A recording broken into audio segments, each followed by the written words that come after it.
What's up, guys? Welcome back to the channel. Here we are with another reaction video, and this one we have how India is becoming more scary for China. I'm very excited to jump into this because we've seen multiple videos on this topic. But before we do dive in, if you happen to enjoy it, please don't forget to subscribe and hit that like button. And if you'd like to support the channel by becoming a member, there's a link in the description section where you can sign up and receive exclusive benefits. But let's dive right in.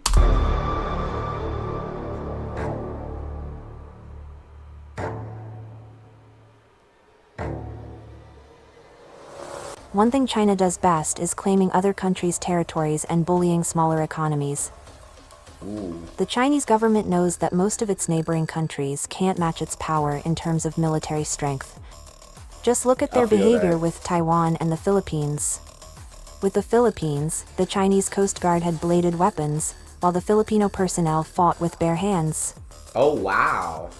Oh, my Lord. They were outnumbered, and the Chinese personnel even stole 7 disassembled rifles stored in gun cases. They destroyed an outboard motor, communication, and navigation equipment, and took the personal cell phones of the Filipino personnel.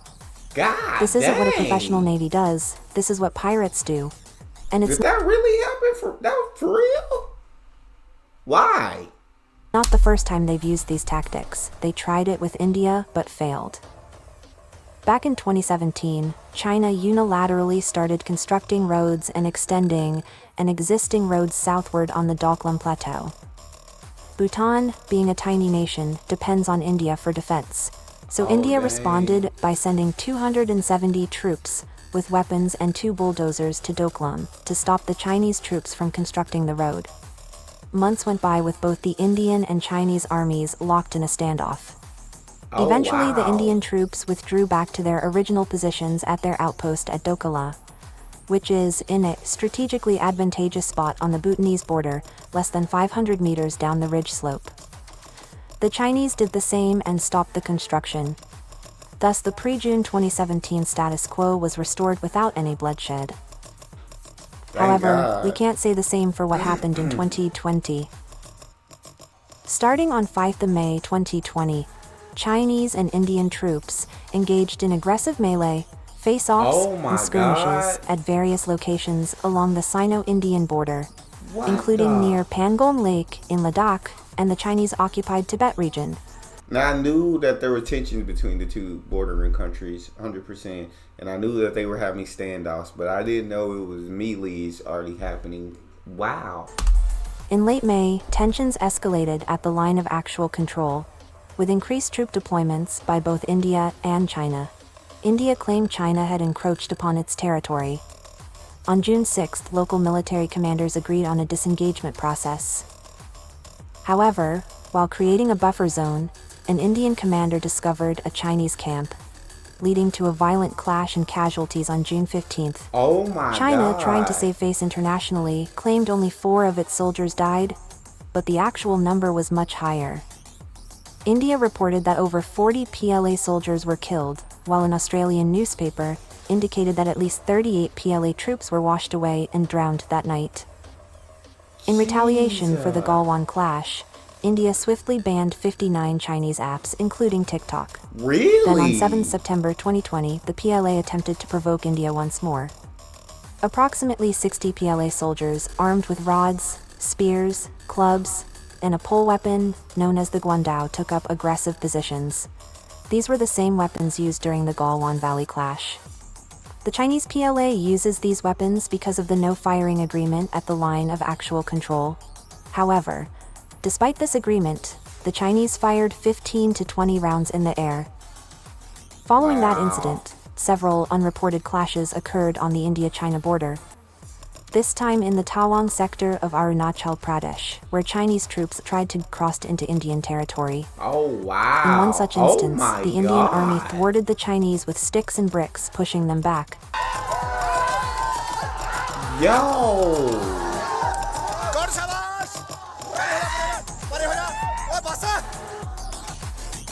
This is the daily reality the Indian military faces. I didn't know it was this. I knew it was tensions. I didn't know it was all this. I didn't see any of this. Now, after failing to intimidate India, China is using the same tactics against the Philippines. China never truly intends to resolve issues, whether with smaller countries in Southeast Asia or with South Asia. By maintaining a hardline stance and not resolving disputes, China increases its leverage in negotiations, allowing it to extract concessions or favorable terms when it eventually engages in diplomatic talks.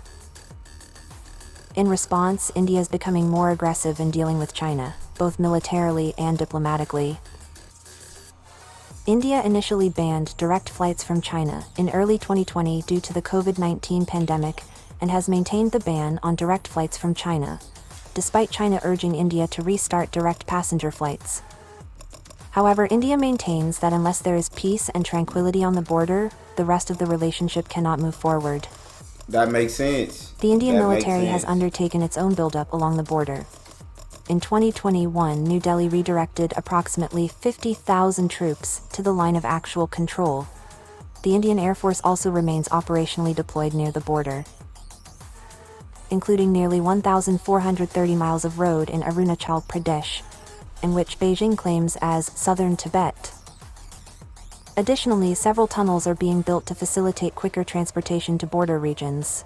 The Indian government also launched its Vibrant Villages campaign last year to develop important infrastructure in villages on its side of the contested border. The hard reality is that both sides are militarizing the border. In response to a persistent and growing Chinese threat, India has begun rebalancing its army from Pakistan to the LAC. As a result, we can expect a larger and more permanent presence from both Chinese and Indian forces in the coming year. God dang. So more China tension. loves to claim other countries' territories, often releasing new maps to fit their agenda. They even rename parts of Arunachal Pradesh as a form of psychological warfare. In reaction to China's recent renaming of locations in Arunachal Pradesh, the Indian government has launched its own effort to rename approximately 30 places within Chinese-occupied Tibet. But why does China claim Arunachal Pradesh? The actual reason is the mighty Brahmaputra River. China faces significant freshwater scarcity issues. While 2/3 of the Brahmaputra's basin lies within China, the country contributes only about 20% to the river's total flow. Oh, wow. The majority of the water is collected in the Indian state of Arunachal Pradesh and other downstream areas. This makes India a significant contributor to the river's volume despite its smaller geographical share. True. Indian leaders regularly visit Arunachal Pradesh. That's very interesting to I guess see how to break that up. It's like it sounds like China needs that river, but China geographically they have more land in the Arunachal Pradesh is what it sounds like. But without India's water, it sounds like India's wherever it's river, anything that it's going through is actually producing 80% of that water volume to that river. So it's like, who gets the claim? You feel me? That's a very interesting situation. Huh. Okay. Geographical share. Indian leaders regularly visit Arunachal Pradesh, including occasional visits by the Prime Minister, which China protests every time. Oh, wow. These protests have no solid basis. Remember when Nancy Pelosi visited Taiwan? China was furious with the US, as her visit clearly signaled American support for Taiwan. Recently, the Indian government allowed Nancy Pelosi to meet the Dalai Lama in Dharamshala. And once again, China reacted with anger, urging the US not to sign the Tibet bill as it sends a strong message to China. So will the President Biden sign this bill? Yes, he will. He will. Now, This bill promotes dialogue between Beijing and the exiled Tibetan spiritual leader, the Dalai Lama. Recently, the US president made it official by signing the bill into law, a move that has angered China. Uh-oh. During the G20 summit in India, China expressed its displeasure over the border issue by skipping the event. In contrast, Russian President Vladimir Putin also missed the summit, but for obvious reasons. Yeah, of course. Since his declaration of a special military operation against Ukraine on February 24, 2022, Putin has skipped several international meetings, including the G20 summit in Bali and the recent BRICS summit in Johannesburg, where Foreign Minister Sergei Lavrov led the Russian delegation. The G20 summit was particularly ambitious for India, as it marked the first time the country hosted the event. However, Xi Jinping's absence was not just about friction with the US, it also served as a snub to India. Of course. Not attending a high-profile event can serve as a form of diplomatic signaling. China might have used its absence from the G20 summit to express its dissatisfaction with specific policies or actions taken. It's like, well, stay over there then. Y'all don't want to come, cool. Do you. You don't want to come, we ain't got time for you. We don't care how you feel about these situations. By India, or the G20 as a whole. In response, Prime Minister Modi chose not to participate in the recent Shanghai Cooperation Organization summit, despite India being a member. Since Russia launched its war against Ukraine, very few countries have supported Russia militarily. Iran has supplied Russia with cheap drones, and now North Korea has joined in support. Additionally, China is aiding Russia by supplying dual-use technology for Putin's war efforts. Recently, NATO described China as a decisive enabler in Russia's war on Ukraine. However, there's another perspective.